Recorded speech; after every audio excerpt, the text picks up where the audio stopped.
Hello, welcome to an askreddit video. Lawyers of Reddit, what's your best most baddest I rest my case moment? Guy in a divorce case transferred money to the Equity Preservation Corporation.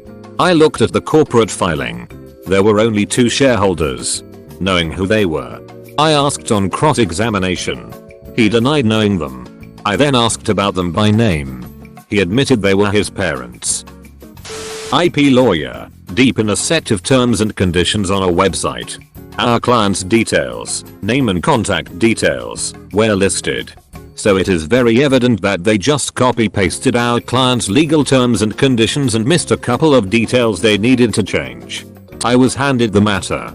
Did a quick Ctrl+F for client details. And it was an open and shut case. Not really that impressive. But saved me hours of time going through each term one after the other, noting exact similarities for a letter of demand. You don't PM me breasts said here. My wife and not me. And it was during sentencing. MR. Defendant, local gang boss. You stated you are not and have never been in a gang. That's correct. Do you have any tattoos? Yeah. I have a tiger on my calf and one on my chest that says GD for life. What does GD stand for? Gangster Disciples. Full stop. Full stop. But, I mean. Full stop. Full stop. Comma. No further questions. Your Honor. Not a lawyer. But during a particularly nasty employment mediation hearing, I got to ask my former employer a question about payments per employment law. Me.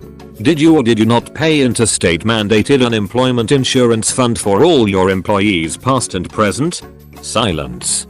Mediator. Sir. Answer the question. Silence. Mediator. Well. Let me ask it, did you or did you not pay into state mandated unemployment insurance fund for all your employees past and present? Silence. Mediator. I'll take that as a no. Complaining witness accused my client of harassment stalking. Said she told him numerous times that she wanted nothing to do with him. My client claimed they were dating. But whenever she got mad at him, she'd call the police and say he was harassing her. On the stand, she testified that she'd never dated him, never invited him into her home, wanted nothing to do with him. She presented a photo on her phone of him sitting on her porch to prove that he had come to her property. I asked the judge permission to look at the photos before and after the porch photo for context. Girl had dozens of photos of the guy, who was clearly her boyfriend. I showed her one such picture.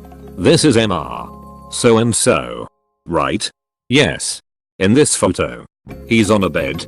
Yes. The bed is yours? Yes. The bed is in your bedroom? Yes. You took this photo of him?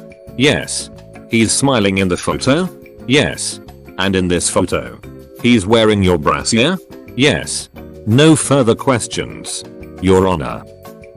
I'm relatively junior, so I'm hoping to beat this one day. I defend professionals and brought a motion to dismiss a case on the basis that the plaintiff could not prove my client was negligent as she had not served the required expert evidence. As opposing counsel and I waited for our motion to be heard, we were sitting in the courtroom. The judge, who I did not know and who had not read our materials, wanted to talk to the parties of a short trial which was to be heard after our motion was argued. That matter was also a professional negligence matter and the plaintiffs had no expert support. The judge then spent 10 minutes explaining that he had practiced in professional negligence for many years and was well versed in the evidentiary requirements to prove the elements of professional negligence. In fact, he said, I very rarely use the word impossible in this courtroom. But it is impossible for you to be successful without expert evidence. Our matter was then called and I reveled in explaining to the judge that he was about to hear a motion to dismiss a professional negligence case on the basis that the plaintiff had no expert evidence. I won. I saw another thread asking about this a while ago. And someone in there linked to this, which I actually really liked. Probably OP of the comment. You get a Carol. Terrible people had stolen all of this little old lady's money. They said it was a gift. But their only evidence was a document in the BD person's handwriting that was allegedly dictated. It said September 2012. No day. Just the month. Clearly the rogue had forged that when she found out about the lawsuit and not remembering when she had stolen it. She hoped if she could guess within the month no one could challenge her. So I'm questioning her about it. Exhibit B is the little old lady's bank record. Now that withdrawal at the bottom. Is that the alleged gift? Yes. Can you read the date of that transaction for me? The 25th of August. 2012. Thank you. I once had an appeal where the precedent, all from other circuit courts, was very bad for me. The circuit court I was arguing in front of had a decision that was very good for me. But it wasn't published, meaning that it was not precedential. My goal was to convince the court to follow its unpublished decision, not the decisions of the other circuits. During my argument I cited the unpublished decision. One of the judges interrupts me and asks, "But wasn't that decision unpublished?" I answered yes. But it was well reasoned. He replied with a self-effacing quip. I was on the panel for that decision. So it couldn't have been that well reasoned. The audience laughed a bit. I answered quickly. In that case, Your Honor, it was at least well written. The audience, and all the judges, burst into laughter. I ended up winning in a published decision, which turned the old unpublished decision into binding precedent. A bit of humor can go a long way in the courtroom, especially when you're flattering the judges. I'm not a lawyer, but the most memorable court scene I witnessed was 1968. Sacramento car. I was waiting to be tried in traffic court, my usual speeding, before Earl Warren Jr., the son of the great Earl Warren of Supreme Court fame. The guy before me was being tried for reckless driving. When it got down to sentencing, Earl Warren Jr. ordered some nominal fine and that the defendant attend traffic school. The defendant got all upset and began ranting how he didn't need to go to traffic school. As the defendant slowed down, Earl Warren Jr. calmly stated, "Well sir, I cannot make you attend traffic school. I can only issue the order for you to attend. If I find after 2 weeks you have not attended, I will issue a warrant for your arrest and place you in county jail for 30 days. At the end of which I will run you the order for you to attend traffic school. So we can keep you going in and out of jail until you decide to attend traffic school." The guy just grumbled and walked out of court. Don't know if he did go. I certainly did when I got a similar sentence. My client and his wife were woken up one night because people were trying to break into his house. He fired 2 warning shots as his wife called 911. The neighbor also called 911. When the police got the neighbor's call that there were shots fired, the police sergeant radioed the other officers and said he's going to jail tonight, referring to my client. So obviously, even with signs of someone trying to break in and his wife calling 911 for help, the officers arrest my client for endangering his wife by shooting inside the house, nowhere near her. It gets to a jury trial and I start to go off on the police sergeant about why she would say that before an investigation and before she even had any idea what happened. The sergeant had no idea how to respond and literally just sat there staring at me for a solid 2 minutes before saying anything. Even the bailiffs were audibly laughing. I was on the losing end of this one. I was representing a pro bono defendant who was attempting to regain custody of her children. The family division attorney was laying out his case to the judge for why my client wasn't ready. And his final point was that my client had refused emotional counseling to avoid violent fits of rage that she had inflicted on her children. On cue, my client jumps up screaming, "Fuck you, judge lady. You a stupid cunt. Fuck you all for taking my fucking kids, you fucking cunts." I just caught the opposing attorney's smirk of satisfaction as I got up to usher my client out of the courtroom. So I'm fighting a DWI case and the cop is a lying liar who is telling big lies about what signs he saw on the field sobriety test that my client was allegedly intoxicated. The state had not moved expeditiously enough to have a copy of all of the evidence in the case. So we got him up on the stand talking all about how my client looked on the horizontal gaze nystagmus eye test. Then buried him with his own body camera footage which he thought had been destroyed. It wasn't.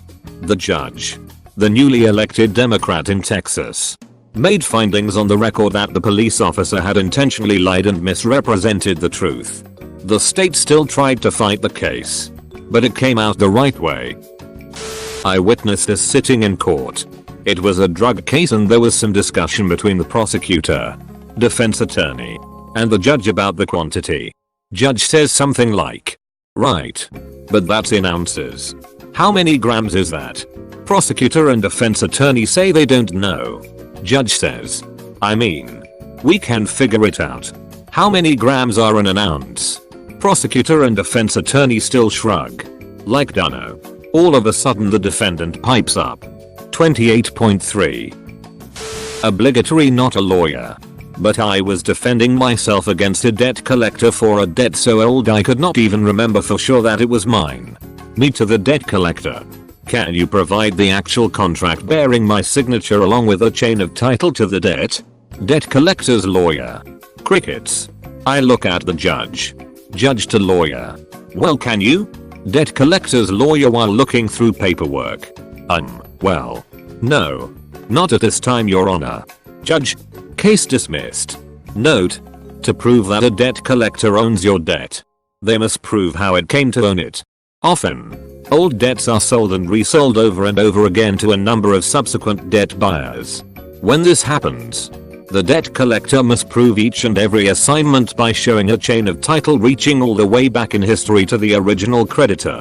More often than not, for old debts, it is impossible for the collector to show this. A third party my company hired is being sued for violating national do not call laws. We received a document third party wanted to settle with customer. Our lawyer. This document doesn't name us. So tell them it's fine to sign. If they want to settle 100% on their own, they can go for it. Me. Ianol. But from what I read, we are vaguely mentioned at sentence 3, and then by name in sentence 5, 7, 13, 17, and 21. Our lawyer. Oh. Right.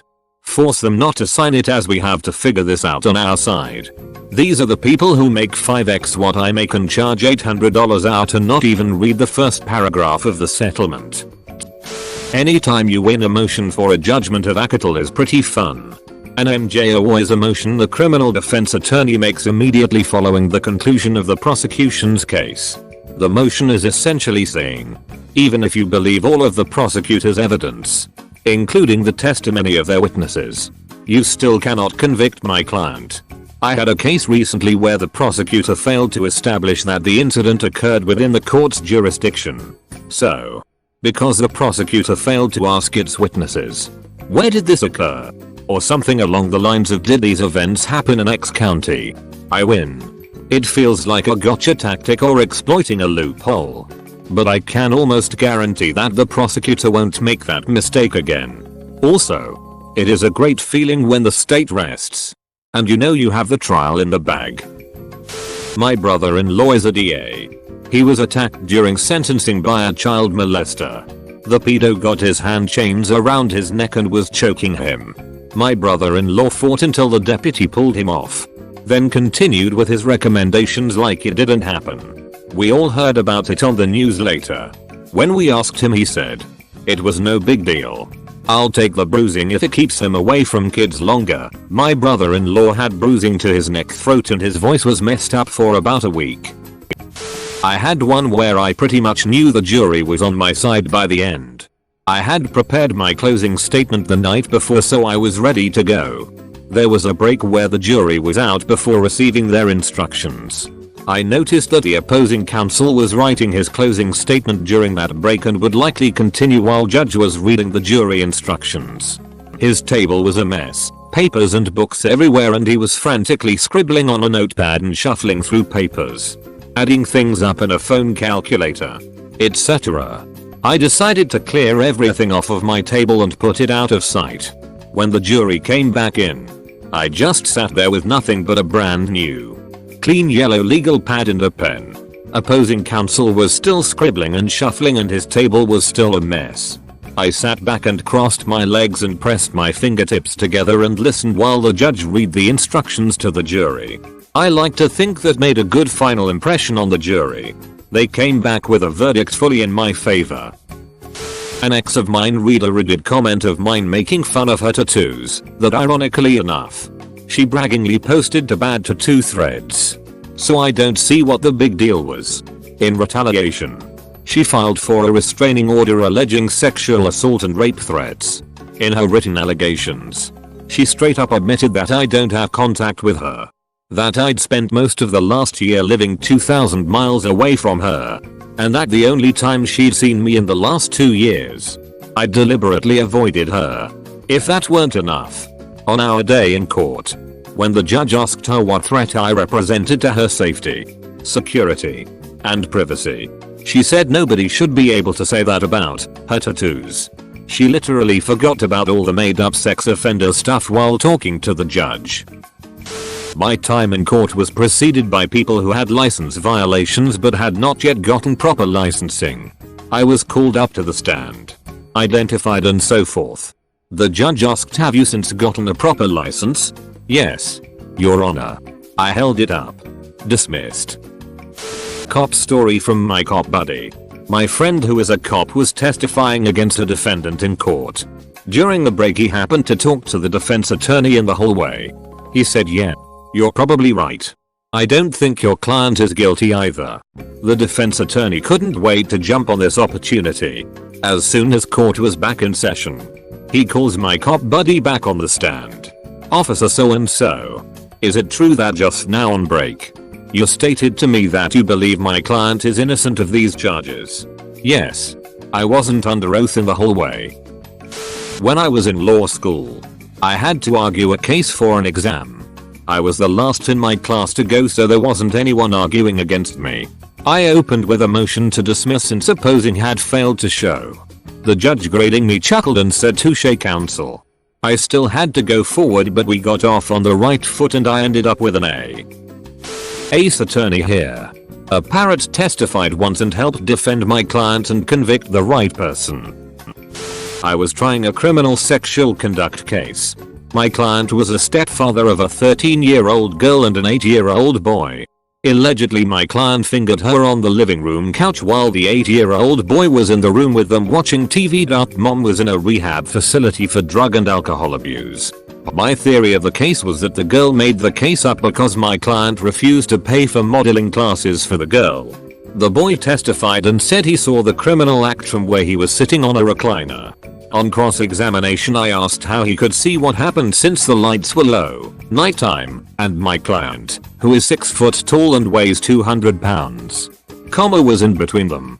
He said that his story was what he was told to say by the sister and the prosecutor's victim coordinator. The prosecutor rested her case. I shut up and sat down. I presented no defense and it took the jury 3 minutes to find him not guilty.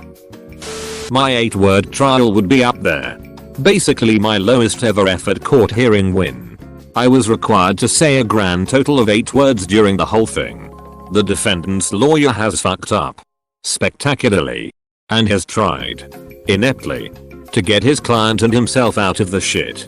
He spends about an hour ranting and raving about the injustice of it all, screaming at the judge that he's got it wrong, while I sit, half listening, casually browsing Reddit using the court Wi-Fi.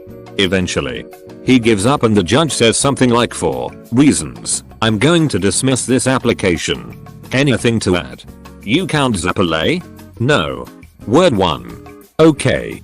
Application dismissed for reasons. How much are your costs?"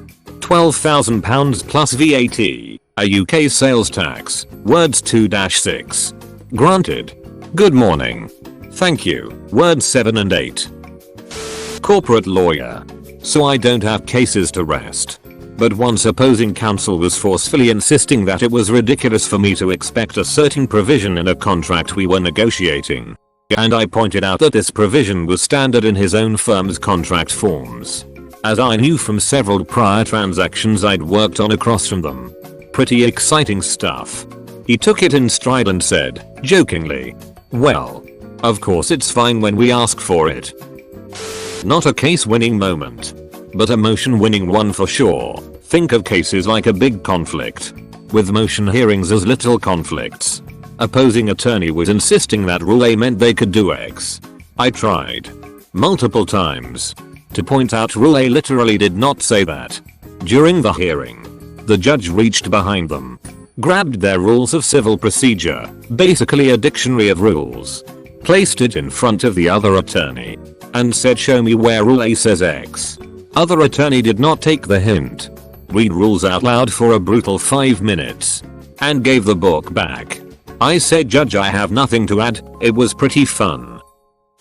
Opposing counsel decided that I had coached my witness and gave him lines to repeat, that he was lying.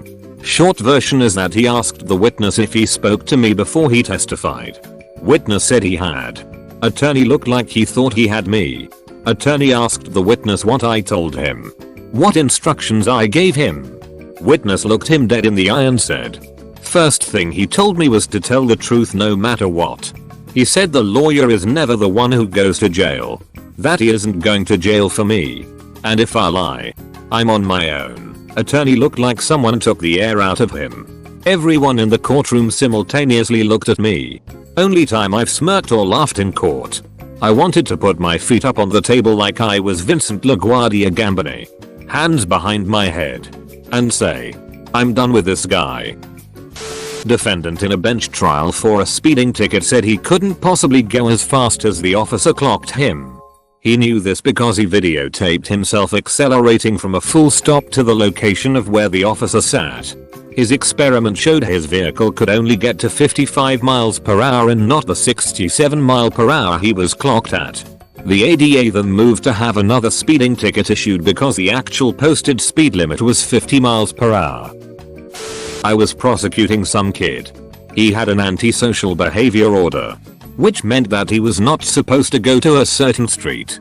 He had pleaded not guilty on the basis that he had not been there. I opened my cross-examination by holding up a map and pointing at the street. I said to him, you went here, didn't you? He said yes. In England, we don't say I rest my case. Instead I looked up at the bench, said no further questions, and sat down.